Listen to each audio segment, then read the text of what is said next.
12 de dezembro de 1989, uma segunda-feira. Abílio dos Santos Diniz começava mais uma semana de trabalho. Apesar da fortuna e dos luxos que desfrutava, o empresário não se utilizava de motorista particular. A poucos metros de sua casa, uma caravana disfarçada de ambulância bloqueia o seu caminho na esquina das ruas Sabugui com Seridó, no bairro Jardim Europa, na capital paulista. Estranhando a situação, Abílio saca seu revólver e abre parcialmente a porta, mirando contra a ambulância. Foi quando sentiu um baque. Seu carro é atingido por trás por um Opala dirigido por uma jovem. No instante seguinte, um homem vestido de policial atinge Abílio na cabeça com uma coronhada de revólver. Do outro lado do carro, outro homem abre a porta e arranca a arma que segurava. Apesar da resistência, o empresário foi carregado para dentro da falsa ambulância, onde suas mãos e pés foram amarrados com arame e um capuz foi colocado em sua cabeça. Não houve comunicação alguma entre os sequestradores e Abílio durante todo o trajeto. Depois de um tempo cruzando a cidade, o empresário foi transportado para outro carro de 4 portas, onde ficou acomodado sobre o colo de 3 homens que sentavam no banco de trás. Novamente trocaram de veículo, dessa vez uma Kombi, que levou todos até o destino final.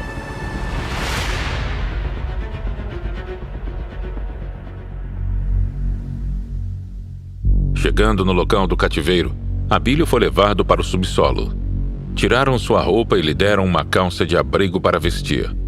Quando retiraram seu capuz, o empresário estava em um cubículo recém-construído. Dentro havia um colchonete, um vaso sanitário, uma porta, um alto-falante e um tubo por onde circulava o ar. Pouco tempo depois, Abílio recebeu um papel contendo instruções e regras dos sequestradores. Segundo as normas, ele deveria ficar de frente para a parede sempre que alguém batesse na porta, e toda a comunicação entre ele e os sequestradores deveria ser feita por bilhetes. Deixaram claro para o empresário que ele não tentasse resistir, já que tinham o controle da situação. Abílio respondeu: "Não vou criar problemas. Vocês venceram, e sei quando estou derrotado. Vamos procurar atingir os objetivos pelo caminho mais rápido, no interesse de vocês e no meu." Através da troca de bilhetes, Abílio indicava os melhores caminhos para iniciar as negociações com a sua família. Os sequestradores questionaram o quanto o empresário achava que valia sua vida. Abílio tinha conhecimento técnico de mercado e argumentava sobre seu patrimônio, disponibilidade de caixa e a cotação do dólar. Após alguns dias com a vítima em suas mãos, os sequestradores pediram de resgate a quantia de $30 milhões. A luz do cubículo ficava ligada o tempo todo, impossibilitando a vítima de saber se era dia ou noite. Além da tensão e do temor naturais de uma situação como essa, os sequestradores ainda colocavam coletâneas de músicas sertanejas 24 horas por dia, através do alto-falante instalado no cubículo. Abílio conta que não conseguia nem ouvir os próprios pensamentos e que a música parecia sair de dentro de sua cabeça. Depois de muitos pedidos, os sequestradores baixaram o volume da música, o que permitiu ao empresário ouvir ruídos diferentes. Depois de 5 dias em cativeiro, na madrugada de sábado, Abílio ouvia gritos e notava uma agitação anormal no andar de cima. Em seguida, os sequestradores bateram na porta, sinalizando que o empresário deveria se virar contra a parede. Foi então que Abílio foi puxado para fora do subsolo, levado até a janela e ordenado que comunicasse para a polícia que quem estava ali era realmente ele. Nas poucas vezes que esteve fora de seu cubículo, Abílio pôde observar o arsenal de armas que portavam os sequestradores. Alguns dias antes do sequestro, a caravana disfarçada de ambulância usada pelos sequestradores teve um problema no câmbio e foi levada para o conserto. No cadastro da oficina, foi registrado o número de telefone de um apartamento que alguns dos envolvidos haviam alugado para preparar o sequestro. Quando a polícia localizou o veículo abandonado, foi encontrado dentro do carro um cartão dessa oficina. Através do telefone registrado, os policiais localizaram um prédio residencial.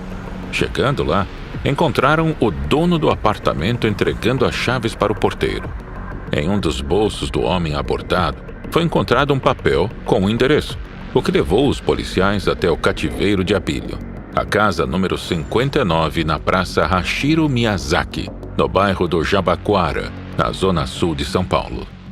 No domingo, 17 de dezembro, depois de 36 horas do cerco do cativeiro por policiais e pela imprensa, os sequestradores decidiram que iriam se entregar e libertar Abílio Diniz. O fim da novela foi exibido ao vivo pela TV. Quase uma semana depois de sequestrado e depois de um cerco policial que durou 34 horas, o empresário Abílio Diniz foi libertado em São Paulo. Todas as armas são jogadas para fora, todas as armas dos sequestradores são jogadas para fora, metralhadoras, confirma-se agora que realmente os sequestradores tinham em mãos metralhadoras. Olha lá o empresário Abílio Diniz, muito abatido, muito abalado, mas vivo, bem abraçado, os policiais aplaudem.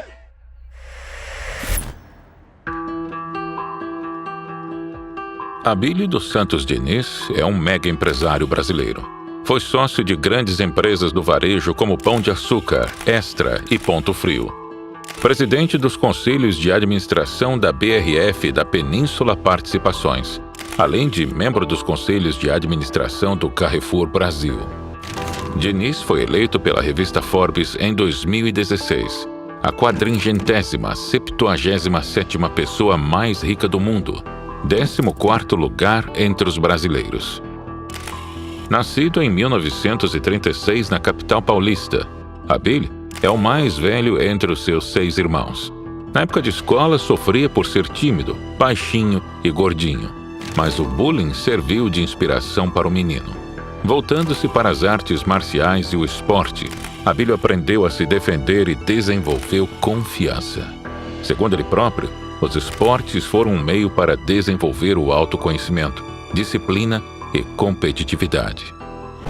Começando a sua vida desportiva aos 11 anos, Abílio foi goleiro de futebol, praticou judô, boxe e capoeira. A musculação e o levantamento de peso também fizeram parte de sua carreira atlética. Aos 12 anos, começou a trabalhar com seu pai, que era dono de uma doceria chamada Pão de Açúcar, inaugurada em 1948. Em 1959, quando estava de malas prontas para fazer uma pós-graduação nos Estados Unidos, Abílio recebeu uma proposta de seu pai e acabou mudando seus planos. Juntos, os dois inauguraram o supermercado Pão de Açúcar, que veio a se tornar, anos mais tarde, a maior rede varejista da América Latina.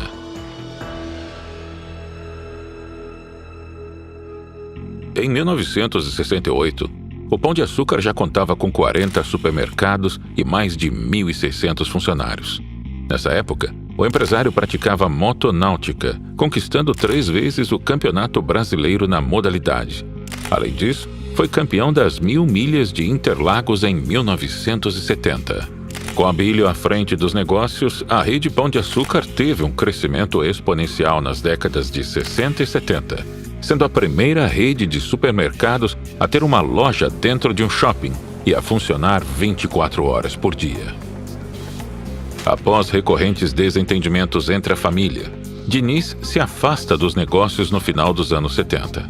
Nesse período, foi convidado pelo então ministro do Planejamento do governo Figueiredo para atuar no Conselho Monetário Nacional. Enquanto isso, a rede de supermercados era administrada por seu pai e seus irmãos.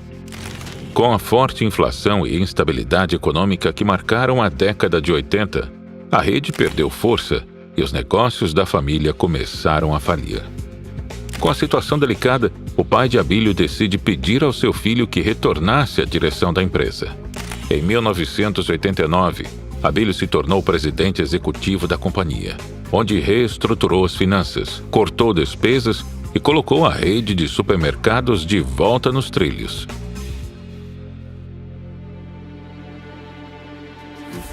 Todos os envolvidos no sequestro foram presos em flagrante. Para surpresa dos policiais que libertaram o cativeiro, apenas um dos sequestradores era brasileiro. As diferentes nacionalidades do grupo e suas ligações com movimentos guerrilheiros latino-americanos davam novas tonalidades às investigações. Entre os 10 sequestradores, 5 chilenos, 2 argentinos, 2 canadenses e 1 brasileiro. Chefiados pelo argentino Humberto Paz e seu irmão Horácio, os sequestradores tinham ligações com pelo menos 12 grupos terroristas diferentes da América Latina. Humberto e Horácio já haviam praticado atos terroristas em nome de grupos como Exército Popular Argentino, as Forças Populares de Libertação de El Salvador, Sendero Luminoso do Peru e o braço chileno do Movimento de Esquerda Revolucionária. Os 5 chilenos eram Ulisses Gallardo Acevedo, Pedro Lembar, Héctor Ramón Tapia, Sérgio Olivares e Maria Marque Badilla, a jovem acusada de dirigir o Opala que bateu na traseira do carro de Abílio durante o sequestro. Todos entraram no Brasil com status de exilados políticos, concedido pelo Alto Comissariado das Nações Unidas para Refugiados. Um dossiê elaborado pela Interpol revelou que os 2 canadenses haviam sido redatores do jornal El Rebelde, de El Salvador, e que ambos eram membros de guerrilhas terroristas de esquerda naquele país. Inicialmente, Lamont e Spencer negaram qualquer participação, mas foram desmentidos quando uma explosão no local onde a guerrilha de El Salvador escondia suas armas acabou expondo documentos que provavam o envolvimento de ambos no sequestro. A descoberta dos documentos é o elo perdido que faltava para a Interpol ligar os 10 sequestradores do empresário Abílio Diniz ao movimento mundial de arrecadação de fundos para grupos políticos. Os sequestradores de Diniz passaram por Cuba, Nicarágua e El Salvador, onde tiveram treinamentos de guerrilha. Não tenho dúvida de que essa conexão é mundial e se alastrará até a Europa, disse o delegado Romeu Tuma Júnior, que elaborou o dossiê do sequestro de Abílio para a Interpol. No inquérito consta o depoimento do sequestrador chileno Pedro Lambar, em que ele relata ao delegado de Polícia Civil de São Paulo um encontro entre grupos de esquerda de todo o mundo ocorrido em Hamburgo, na Alemanha, em 1988, onde 150 participantes decidiram pela prática de sequestros na América Latina para arrecadar fundos. O dossiê elaborado pela Interpol e pela Polícia Federal revela que também em 1988 teria havido outra reunião em Buenos Aires, na Argentina, com a presença de um oficial do Partido Comunista Cubano. Na reunião, foi deliberado que os movimentos políticos deveriam arrecadar fundos através de sequestros de empresários.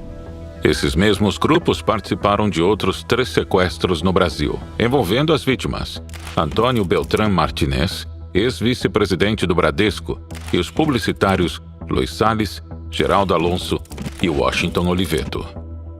Além dos 9 estrangeiros, um brasileiro também participou do sequestro. Raimundo Rosélio Freire começou a militância cedo em sua vida. Em uma entrevista, confessou que aos 16 foi integrado em uma organização trotskista no Ceará chamada Convergência Socialista, ligada à 4ª Internacional Comunista. Dando continuidade à sua militância, Rosélio se torna professor de História e fundador da filial do PT no Ceará. Anos mais tarde, decide viajar a Nicarágua para fazer parte da Frente Farabundo Martí de Libertação Nacional. Em entrevista, Raimundo revelou como foi parar na luta armada. Eu achava que podia ser útil como militante internacionalista na América Central, uma vez que a democracia começava no Brasil. Aí eu vendi o meu carro, os amigos fizeram uma cota e eu comprei a passagem até Nicarágua.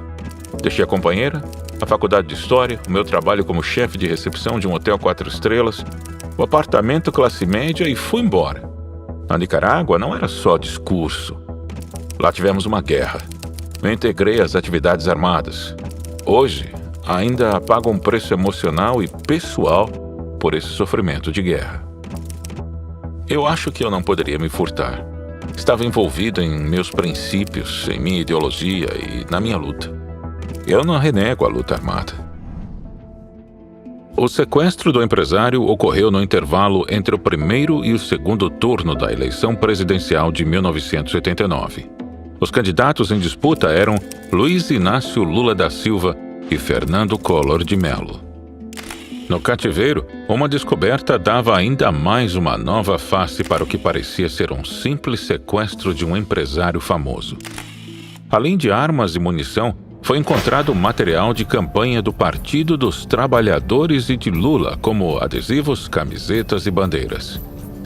Em outro imóvel usado pelos criminosos, a polícia informou que teria encontrado mais materiais de campanha de Lula, além de uma agenda com telefones de 2 líderes petistas, o vice-prefeito paulistano Luiz Eduardo Greenhalgh e o vereador e presidente da Câmara Municipal, Eduardo Suplicy.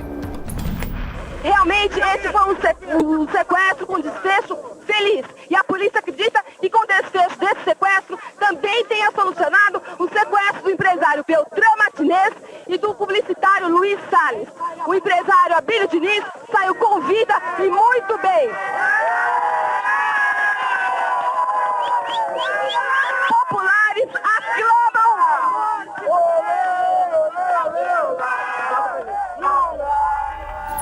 Com os elementos encontrados na cena do crime, ficam as perguntas. O que os materiais de campanha do PT e de Lula estavam fazendo dentro dos cativeiros?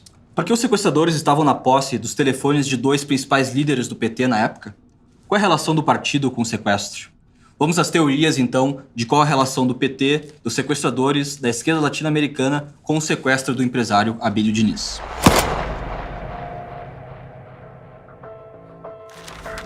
O Partido dos Trabalhadores se tornou um imediato suspeito no caso.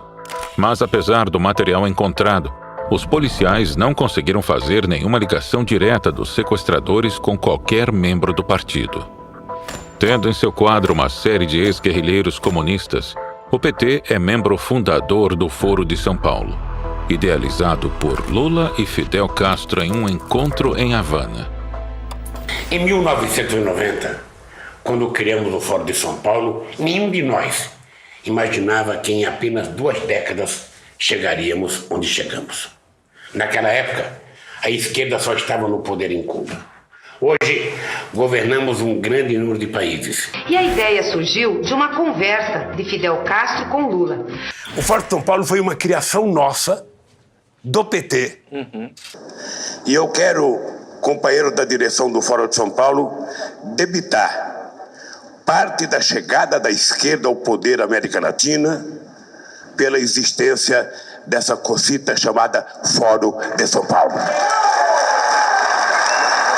Deixa eu tirar uma outra dúvida que toda hora aparece, especialmente no noticiário internacional. Fala-se, eu não acredito nisso, mas eu quero colocar isso na entrevista, de uma aliança, de um eixo Chaves, Fidel e Lula. Ô, Boris, você sabe que isso é no mínimo uma piada de mau gosto. Claro. E eu te aconselho até não repetir isso no vídeo. Porque... Em seminários e encontros discretos, os membros deliberam sobre as ações do movimento revolucionário em todo o continente.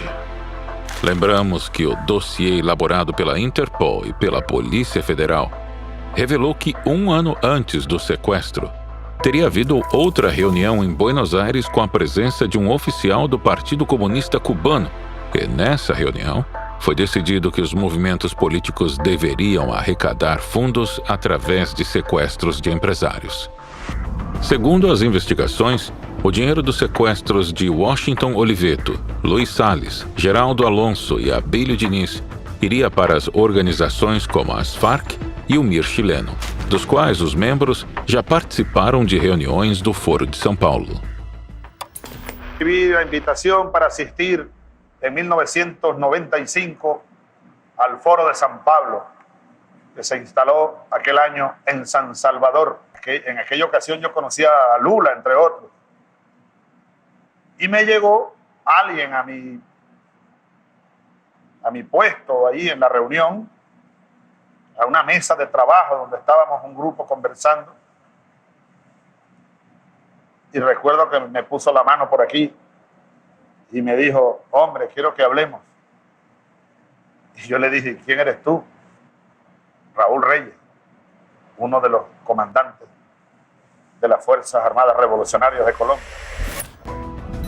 A quantidade de organizações envolvidas com o sequestro, suas diferentes nacionalidades e a logística envolvida dão indícios de um grande esquema por trás. Teriam seus membros conhecimento de que seus companheiros de luta praticavam sequestros em troca de dinheiro para financiar os próprios partidos de esquerda? Sabendo das práticas e das intenções dos sequestradores, teria o PT se beneficiado do sequestro indiretamente? Outra perspectiva dentro dessa teoria é de que, mesmo não tendo envolvimento com o sequestro, o PT pode ter se favorecido dele indiretamente, uma vez que Abílio se tornou um dos principais aliados e se integrou ao esquema petista que dominou a máquina estatal por mais de uma década. Em 2003, Diniz tornou-se membro do Conselho de Desenvolvimento Econômico e Social, um grupo que assessora diretamente o presidente em diversas áreas. Na realidade, o CDS é um órgão de proteção dos interesses do governo, um instrumento político partidário para ajudar na fusão de empresas, regular setores da economia e eliminar a concorrência. Abílio foi sondado diversas vezes para assumir o Ministério da Fazenda e era um dos nomes fortes para a pasta se Haddad tivesse vencido a eleição de 2018. Sua relação com o PT e com Lula sempre foi a melhor possível. Em uma entrevista em 2010, ele se declarou fã de carteirinha do então presidente da República. Presidente, você mudou esse país. Eu peço a Deus que o seu legado não se perca, que haja uma continuidade e que nós continuemos crescendo e distribuindo renda. Muito obrigado, Mino, muito obrigado, presidente, muito obrigado, ministros, ministro Mantega, Miguel Jorge, enfim, senador Eduardo Suplicy, ministro Orlando Silva, ministro da Previdência. Muito obrigado a todos e muito obrigado a vocês por tudo. Sabendo das ligações do partido com as ações terroristas praticadas na América Latina, Abílio pode ter se tornado um petista, pois sabia que no seio do partido não sofreria com essa ala terrorista da esquerda. Além disso, obteria vantagens de mercado com a ajuda dos companheiros no governo. Mas tudo tem um preço. Ser companheiro do partido também implica em participar do esquema de roubo e da corrupção que se instalou no país.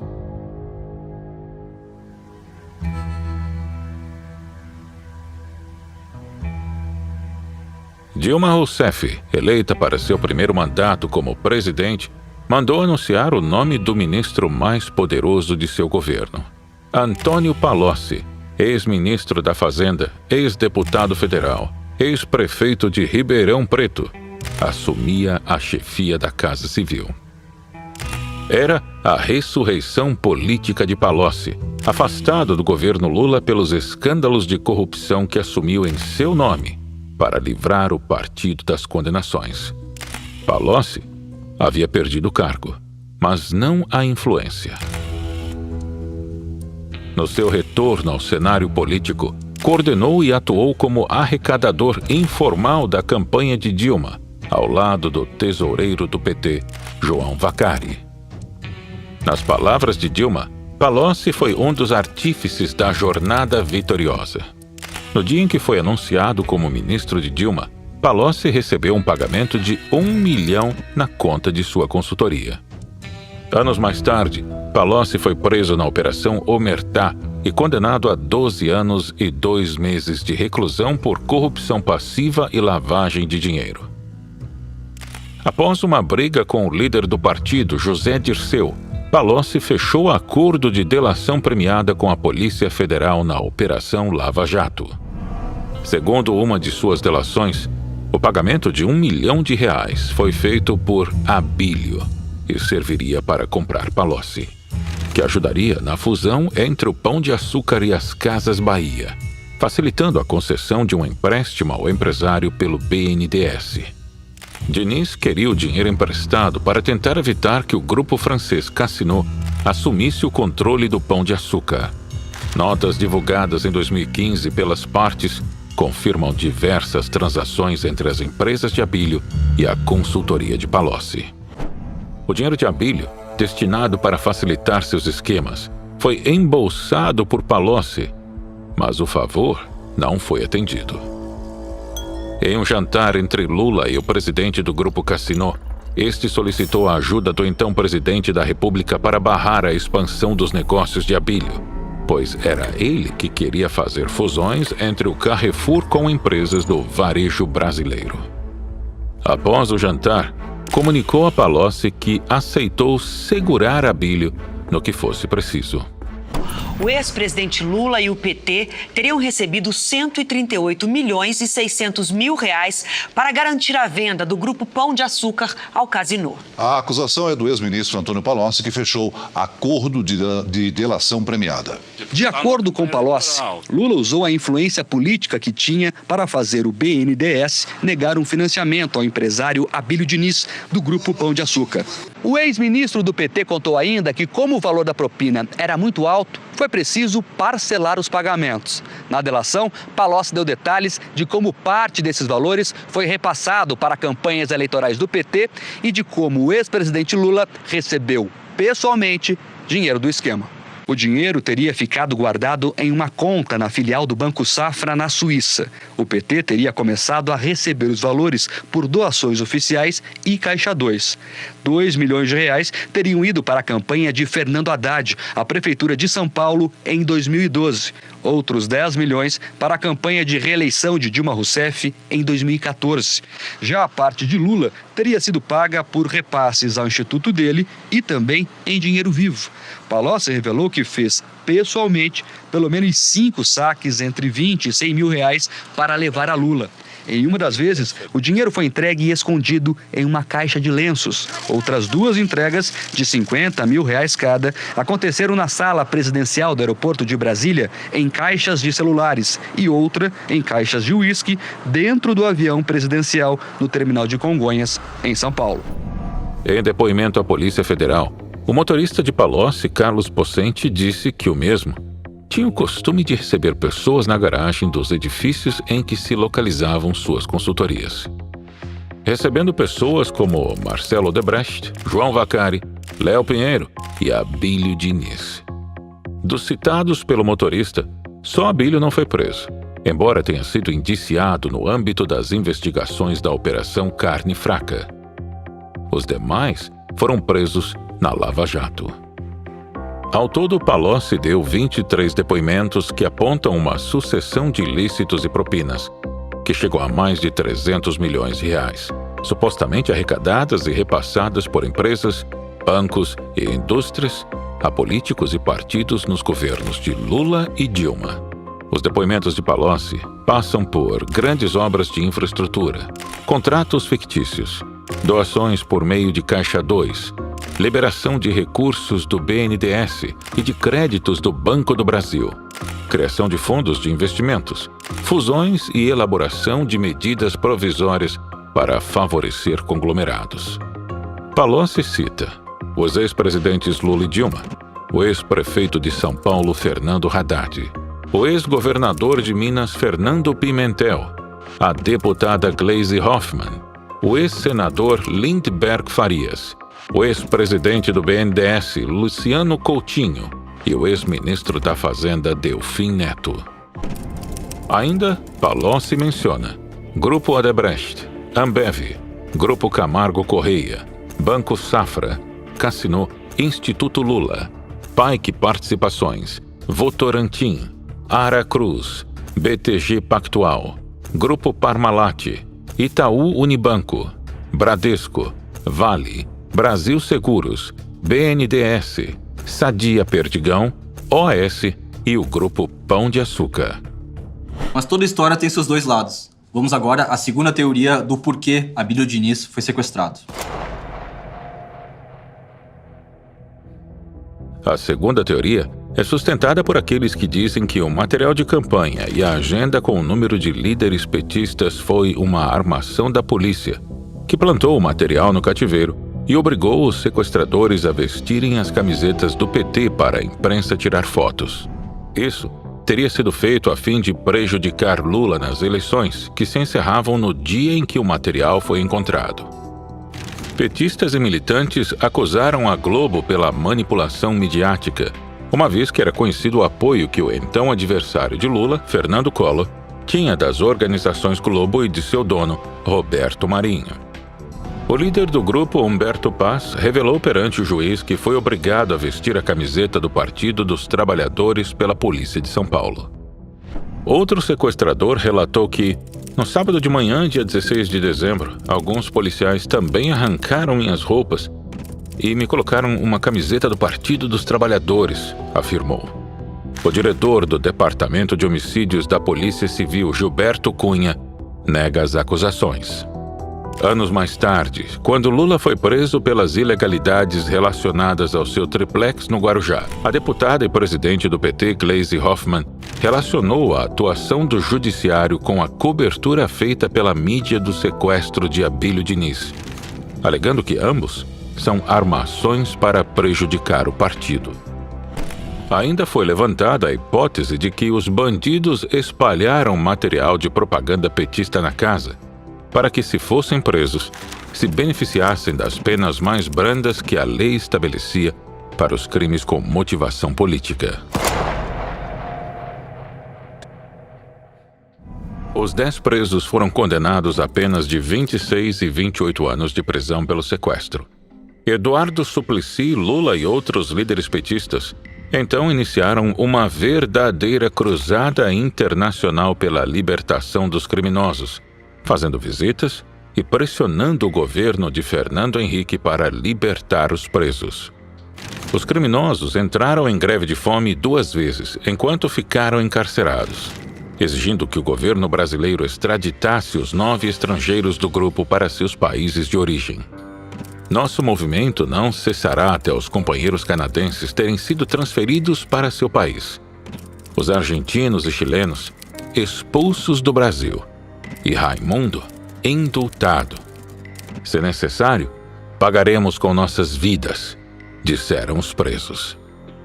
Graças a um acordo de troca de presos entre o Brasil e o Canadá aprovado pelo Congresso, David Spencer e Christine Lamont foram extraditados para o Canadá. Depois da campanha apoiada pelo PT e especialmente por Lula, o restante dos estrangeiros foram mandados de volta para seus países. O único brasileiro do grupo, Raimundo Rosélio da Costa Freire, foi indultado. Anos mais tarde, voltou a ser preso por tráfico de drogas. Afinal, houve participação do PT no sequestro do empresário Abílio Diniz? Não. Qual a relação dos políticos do partido com os envolvidos no sequestro? Nenhuma. Teria sido material de campanha plantado pela polícia no cativeiro? Com certeza. Essas perguntas nunca foram respondidas. O mistério permanece.